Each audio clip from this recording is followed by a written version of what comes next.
Hey everyone, Buddy here with the Music Universe. Today I'm thrilled to present an interview with Brandon Lancaster, frontman for country's hottest new group, LANCO.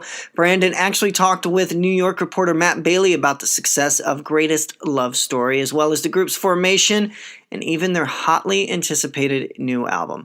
Let's not waste any more time. Here's Matt Bailey and Brandon Lancaster. All right, Brandon Lancaster of LANCO. Big song, Greatest Love Story. Actually, it's funny. We were trying to do this and we got cut off. So why don't we begin again? Just tell us what kind of history it's making for you and what it's meant to your group. Yeah, I mean, it's first of all definitely just making history for us as a band. It's our second single to ever release, and our first single did good. It got people, it did well enough for people to kind of figure out who we are and lay a foundation. But this song, it's just taken on a life of its own. It went top 10 this past week, and it's on track to be top 5 soon. And then in the streaming world, it's just been streaming like crazy. It's been top of the iTunes charts for months now. It's been number 1 the past few days. It's been in all genre. But it's up there in all genre. I went today and it was like Taylor Swift, LANCO. That's pretty surreal. That is, and there's a reason I made you say it. Normally it's my job to give the credits, because the follow-up I have for that is, how does it feel to say those words and to be living those words and to be living this experience? Yeah, I mean, I think it's surreal. First of all, I mean, when I wrote this song actually by myself a few years ago, and the song is a lot about my life. I've been with I'm married as of recently, and but I've been with my wife. Thank you very much. But we started dating when I was like 19, and then we took some time apart, and then got back together. And the song touches on that, and then also it touches on some of my friends' experiences growing up in a small town in Tennessee, and a little bit of their stories. So I took some of my own experiences and some of other people's stories that I'd witnessed and put it into the song. So it's a song that's really, close to my heart as a writer. And to see a story that's so close to myself, impacting people really all over the country, millions of people, playing up the crowd every night and singing along, and, just certified gold, this week. And so it's just, it's taken on a life of its own, and it's cool that the story that I would have in common with so many people out there. I have to ask if I can get a little personal with you, since you mentioned that you were married and you drew from your own experience. You wrote it alone in your bedroom. What place were you in, not to make this a therapy session, but what place were you in emotionally when you wrote it? What was the reason to put pen to paper there all by yourself?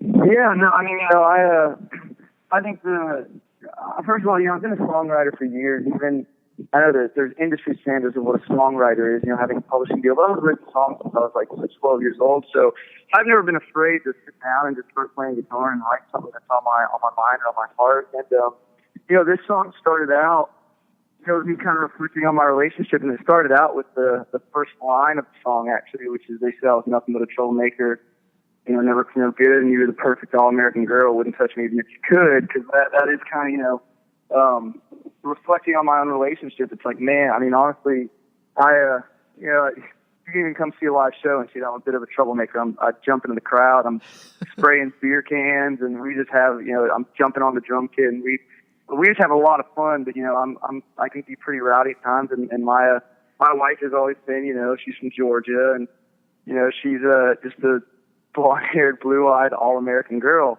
who's a little safer than I am.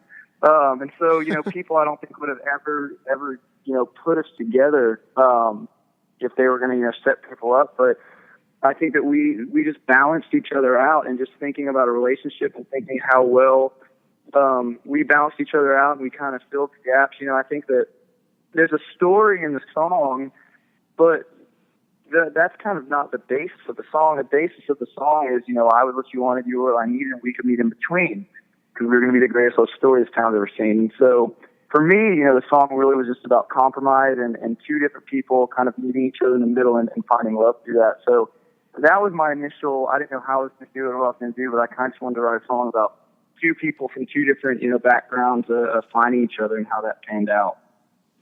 That is beautiful. And I have to tell you, and I don't know if I should hate you or give you a bear hug if I see you for this, but because country music doesn't do this, but I'm a grown man. I'm a freaking grown butt man. And that song makes me cry every time. It is, every time I see the music video, it is just so beautiful to listen to. And the last scene in the car, I won't give away for people who see it, but the last scene in the car, the music video, you did something so beautiful. You told the greatest love story in pictures that the words don't spell out, but you add the visuals to it as well. What was the process like for that music video? Yeah, well, thank you so much for saying that. I mean, that's, art. I think that, songs evoke emotion, but the cool thing about a music video is that you can put a visual to that and fill in some, kind of some of the gaps that may be there in a song. And I remember with the music video, wanting to tell this story, but one thing that songs can do that is a little harder with visuals is a song, because it's a mental thing and you're closing your eyes, you're thinking about it, you can jump time really quickly. You can jump time in a matter of 7 seconds. You can go from being 3 years old to 13 years old in literally a line. But in a music video, that's harder. And so I remember talking to the director and saying, I really want to tell this story, and I don't want it to seem too rushed, but I do want to tell the story and kind of fill in some of the gaps and kind of evoke the same emotion that the song does. And also, sometimes people don't notice this, but the music is set kind of in the 1980s. And the reason we did that was because, that just was, to us, it's a nostalgic time. It's a time before dating apps and a time before texting and a time before swiping right and a time where really, as far as if you're going to find love, it's the girl next door, and love could be anywhere around the corner. It could be in a school hallway. It could be living next to you in the house across the street. And so that was another thing that's cool about the music video. It's kind of set this timeless, nostalgic age where love really was the girl next door. So that was a really cool process in that video. It was that, and it's absolutely beautifully done. And were you involved in the cast? I graduated from acting school in high school, so I'm just naturally curious. Were you involved in the casting process at all, or did you just come in and work with the directors? Like, what was your involvement in the creative side and actually putting the pieces together?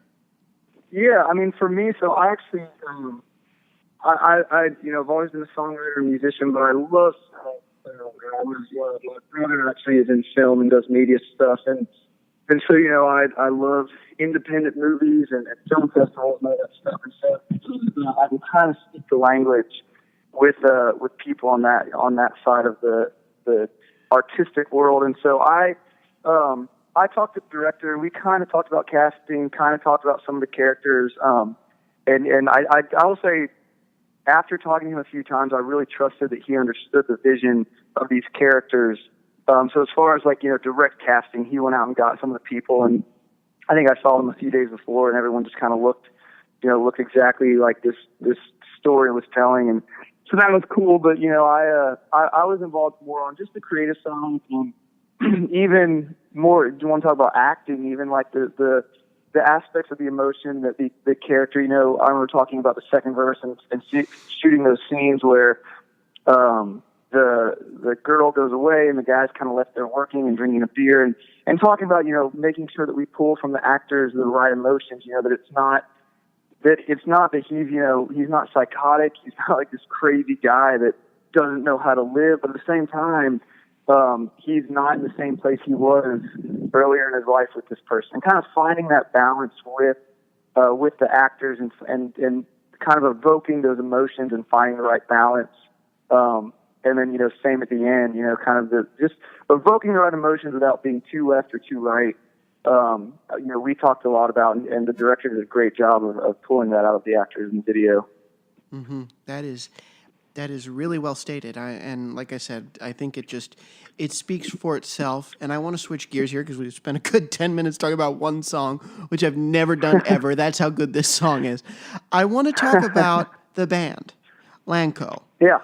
To me, I'm 23, but I'm an old fogey at heart. So it's interesting you talk about a classic time of love. When when you have somebody who is a front man and the face and the vocal heart of a band that's named after them, but they're not just the headliner. You're not Thomas Rhett. You're not Chris Young. You're LANCO. You know, it brings to mind for me like the Charlie Daniels Band or the Marshall Tucker Band, that kind of thing. Why was it important for you to not just be Brandon Lancaster? Why make it about the band? What was the inspiration for how you went about forming that group? Yeah, absolutely. I think that was, I've been in bands, literally since I was like 14, like freshman high school. Ever since then, I've never not been in a band. But I've also always been a songwriter. And then, you get Nashville and the path for everyone is, that songwriter, you find some players, it's a revolving door. That's, it started out as Lancaster and Company is how the band started out. And even with then, the odds of finding some guys that will stick with you when they could go anywhere else and make more money than you can play them because you're not paying them like a show rate. You're just paying them whatever you're making in gigs, which a lot of times is nothing. But for me, it was all about the creative side. If you can pull off, it's so much harder, but if you can pull off getting the same guys with different influences, when you have 5 guys in the band, you have 5 different influences. You have 5 different musical backgrounds. And if you can all get on the same page of pulling those different influences and putting it into one sound, I just think that that's something special that bands offer that solo acts, they can still do it. They can still create a sound, but it's much more difficult, and it's just so much more natural for a band to do. And that's the thing, it's not necessarily about who writes a song or anything like that because, it doesn't matter if it's Alabama song or whatever. When Alabama performs a song, it's an Alabama song, and so it's because they hear the thing that they figured out. They have a vibe, they have a chemistry, and they have a sound. But it's very hard to get that without having the same guys be together in the same room for years and building that chemistry, that creative chemistry. The creative chemistry is just something that I've always wanted to be a part of. Even if I was writing songs, I wanted to be a part of that creative chemistry that bands offer. That is wonderful. And what has Jay Joyce, who I know you signed to his publishing company, right? When you got to Nashville, what has Jay Joyce taught you about being in a group and being a group that is experiencing this kind of success? Yeah, I think that I will say so. We started this thing with it. I think that Jay musically taught us what it means to be a band. We getting in the studio with him. We first got in there. We were a band, but we were still 5 guys, trying to play and figure it out. And he's the one that really would say, "Listen to each other. Shut up and listen to what he's doing, and add to it, or don't add to it. Let it breathe." Just always listening to each other, always having your ears open, having a conversation with your instruments. Let the guitars talk. Let the drums talk. The same way that you guys sit around and drink beers and talk together, you're doing the same thing with your instruments. And so I think that, being in the studio with him, he really showed us what it means to be a band, what it means to listen to each other and fall into this musical pocket. And so it's been a really cool thing working with him as a band for sure. That's really cool. That's really cool advice. And speaking of, I know we can't really talk about it, so I'm going to speak about it generally. Where the heck's the album? The album is mastered. It's done. It's ready to go. We just finished it up literally the last batch of songs, a little over a month ago. So it's just been, Jay Joyce produced the whole thing, and we've been waiting on mixes, and then those came in, and now it's getting mastered, and it's ready to go, man. The track listing's there, and it's coming out in literally a few months, top of the year. Now, since you did the EP, and it was only a 4-song EP, what are your live shows like? Is it music that we will see on this album next year? Is it covers? What's the live show like for you at this stage in your career? Yeah, I think that I think a lot of people, like, you go to a person like Garth Brooks or Luke Bryan, and the show is just hit after hit after hit. And so they have that advantage. But no matter whether you have a ton of hits or you're playing music that literally no one's ever heard, I mean, think of it like, going to the theater. Think of it going to a musical. you don't know any of those songs, but it's a show. You know, you're entertained. Even if you're not singing along to every single song, it's taking you through an experience. And I think that, we've had 4 songs out, which was just enough for people to get interested and kind of figure out our sound and decide whether they like it or not, decide enough whether they want to come see a show. And when they come see the show, we'll play the EP, and then we'll play new stuff from our album. And then even some of the songs in the EP, we might jam out a little bit, might extend them and get the crowd involved, and make the most of those songs. And then, preview new songs for sure. And then also, we'll do covers, but even covers, it's not, we've always said, we don't want to be a bar band. We're not a cover band. If we're going to play covers, they're important covers. They're songs that have influenced us. They're bands that have influenced us. They're medleys. So we may do anything from like an Alabama medley because they're a band and they've influenced us to, a honky tonk song like Sold, or even like a Tom Petty song, growing up on, a lot of us like rock and roll as well as country. And so we might do a Tom Petty and the Heartbreaker song. And so, but it's always giving those people an experience, whether they know one song, no songs, or literally every word to the EP or the album. So that's kind of the way we've approached it. No, that's really, really wonderful. And you made, just this past week, you made your Opry debut. Yes. How did it feel? I will say it was one of the most unique experiences of my life, creatively and just musically, and then just in my personal life. Just one thing about the Opry is it's so different than anything else you will do as a musician and an artist, because when you go out to a show in some city, some club or some theater, whatever it may be, it's about you. You're giving these people an experience, and it's all on your shoulders. But it's about you. When you play the Opry, it's about the Opry. It's about that circle you're standing in. It's about the history, and it's about you just performing and becoming a part of history. You're standing on a circle that so many greats have stood before you, and in a place that stood the test of time. And so it was an incredible thing but it was cool because it really was about the Opry and just us being able to participate in a night of history. Because any night at the Opry is a night in history, because the Opry is a historic place. So it was a very unique experience from that standpoint. Wonderful. And the last thing, because I know we got to let you go, we're a little over time. I just want to say, because I saw a commercial for this, I didn't even know. You are going on tour with Chris Young, and yes, and expect to play dates. Are you going to be? I'm only asking this because I'm in the city.